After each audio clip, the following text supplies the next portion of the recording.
অবশ্যই যখন হাসিনা বলি, হাসিনা তো ব্যক্তি না, আজকে উনি অবস্থানরত আছে হিন্দুস্তানে, এবং হিন্দুস্তানে যে এই যে মসজিদ ভাঙাভাঙি শুরু হয়েছে, এটার সঙ্গে হয়তোবা আমার একটা যোগসাধন থাকতে পারে। মুসলমানদেরকে এই উপমহাদেশ থেকে নির্মূল করার একটা বড় পরিকল্পনা হলো, মাস্টার প্ল্যান হলো ইসলামের। আজ গতকালকে যে ঘটনা ঘটেছে, ইসলাম ঘটিয়েছে, এ ব্যাপারে তো কোনো সন্দেহ নেই আছে।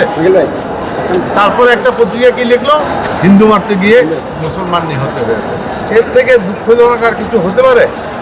আপনাদের মিডিয়ায় এই কথাটা কিভাবে দেখে, কোন জগতে বসবাস করছে?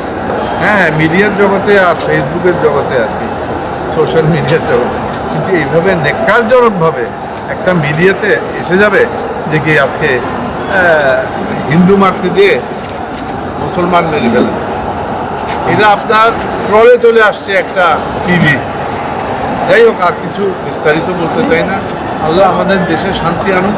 তবে এই দেশের মুসলমানরা আওয়ামী লীগকে জায়গা দিবে না, এটা আমার মনের মধ্যে একটা দৃঢ় বিশ্বাস। যত ষড়যন্ত্রই করুক, হাসিনার জায়গা এই দেশের মাটিতে আর নেই।